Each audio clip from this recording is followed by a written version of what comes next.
Magandang gabi po sa inyong lahat, mga amigos, mga amigas. Ako po ang inyong lingkod, Atty. Rene Bueno. Ngayon po ay araw ng Sabado, alas 11:45. Ilang minuto na lamang, linggo na naman.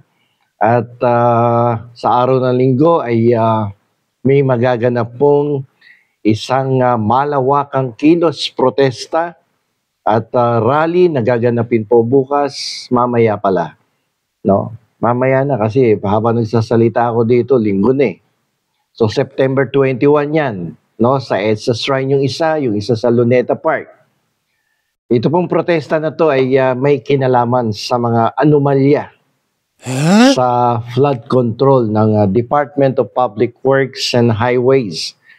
Ngunit tulad ng ating natutunan, mas komplikado ito kaysa sa inaasahan. So, yung protesta naman, yung rally na yan ay karapatan naman po ng bawat mamamayang Pilipino. At yan po ay nakasaad sa Saligang Batas, fundamental rights yan, yung freedom of speech, freedom of the press, freedom to peaceably assemble, at freedom of expression. So, walang problema dyan. At dapat nga lamang may kaukulang permit, no, na kukuhanin sa local government leaders, sa mga mayors. At maliban na lamang kung ito ay gaganapin sa isang lugar na deklaradong Freedom Park. Doon, walang permit doon. Pero kung hindi siya Freedom Park, ay kailangan kumuha ng permiso sa mayor. Ay ngayon, ang kinakabahala ko lamang dito ay baka itong protesta na to ay mahaluan ng mga infiltrators, yung nagpapanggap na against corruption sila, pero kaanib naman sila doon sa grupo ng talagang talamak ng magnakaw laban sa ating pamahalaan. At ito ang dapat pakaingatan ng ating mga kapulisan, ng ating military, na siyang magmamanman, magmamasid, at magkokontrol nitong kilos protesta na ito mamayang hapon dyan sa EDSA Shrine at sa Luneta Park. So, kasi ako may nakikitang panganib dito sa infiltration at manipulasyong pampolitika. Ay kung mababasa nyo kasi yung mga social media posts ng ilang mga politiko at mga kaanib ng mga kalaban ng kasalukuyang administrasyon, ay nangiengganyo sila, people power na daw bukas, no? Pero nung sila naman nagrarally, 10-20 lang ang naihikayat na sumali, no? At kaya medyo ingat tayo bukas.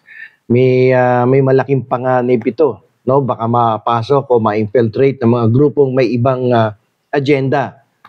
Ang posibilidad na ang mga diehard supporter, no, ng dating Pangulong Rodrigo Duterte ay pasukin ng rally ay isang tunay na alalahanin. Diyan tayo medyo mag-iingat. Baka mamaya magsisisigaw ng ibaksak si Marcos, mag-resign na si Marcos. Kasi ang layunin itong mga ito ay pwede nilang gawing pag-aari nila yung rally na may hangaring patalsigin ng kasalukuyang Pangulo, si Ferdinand Bongbong Marcos Jr. Makikihalubilo yan doon sa gitna ng napakaraming tao, kung maraming pupunta. So malaking issue to, no? Dahil baka magamit niya ang rally bukas at medyo mag-ingat-ingat tayo. Baka mamaya may sumisigaw na dyan na Marcos resign tomorrow. Yung rally kasi na yan, pinagbigyan niyan ay ayon dapat yan doon sa mission or objective ng rally na against corruption, yung panawagan para sa pagbabago sa gobyerno. Kung babaguhin ng DDS ang layunin ng rally, maaari itong ituring na paglabag sa permiso na magbibigay ng legal na basihan sa mga tagapagpatupad ng batas na makialam. So, ako I expect na there will be some no, na nasasamantalahin itong malawakang rally na to, na palabasin na DDS rally siya. So, yung pagpasok ng isang grupo ay maaaring humantong sa pagtutunggali sa pagitan ng iba't ibang paksyon sa politika na maaaring magpalala sa sitwasyon mula sa isang mapayapang protesta patungo sa isang marahas na konfrontasyon.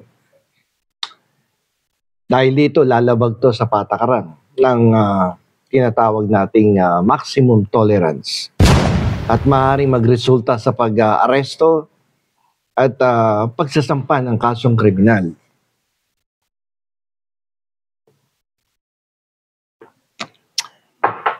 Ito kasing infiltration ay pwede niyang baluktutin yung original na message ng protesta eh. Pwede niyang agawin ang original na layunin ng protesta na ilipat ang atensyon ng publiko mula sa mahalagang issue ng katiwalian tungo sa isang political rivalry. Ito ay epektibong magpapahina sa kapangyarihan ng protesta at sa kakayahan nitong manawagan ng makabuluhang pagbabago.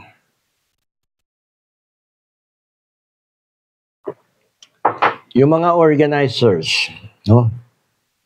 Kasama na yung iba't ibang grupo ng simbahan, yung mga civil society, dito sa protesta na to, meron kayong malaking responsibilidad.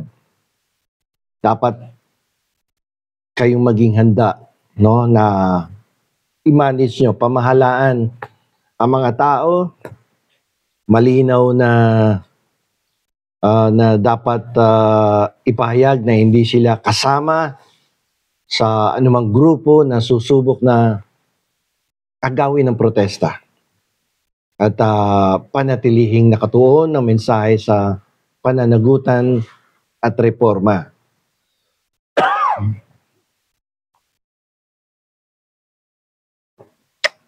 Sabay nito, ang mga tagapagpatupad ng batas ay dapat maging mapagmadyag at magpakita ng pagpipigil na matukoy ang pagkakaiba sa pagitan ng mapayapang nagpo-protesta at sinumang nangaagaw ng atensyon. So, miski yung mga nagpo-protesta, no, kapag nandoon na kayo sa grupo, tingnan nyo kung sino yung mukhang hindi naman kasama sa grupo ninyo at mukhang may balak na hindi maganda. Eh, definitely, pag ganun, isumbong nyo na kagad at lalo na kung sumisigaw na ng iba. Eh, ang protestang ito, alam naman natin, protesta to against graft and corruption.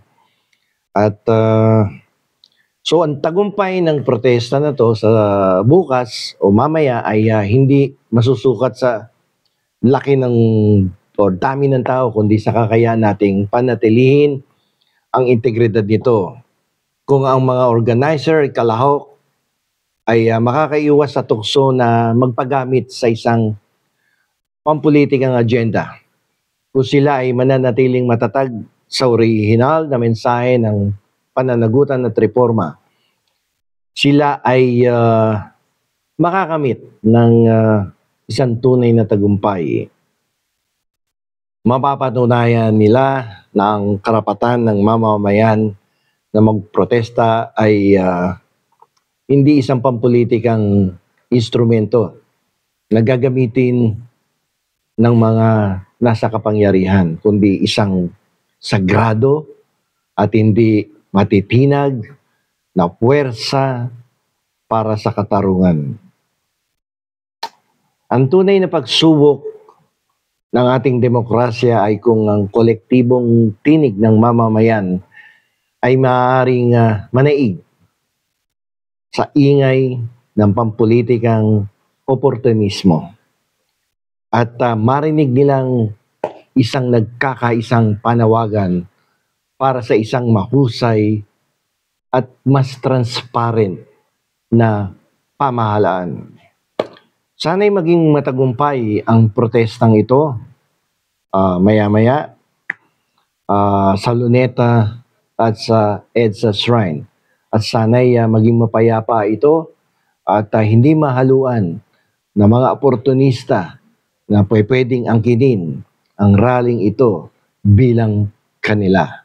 So hanggang dito na lamang po. Ako po ang inyong lingkod, Attorney Rene Bueno.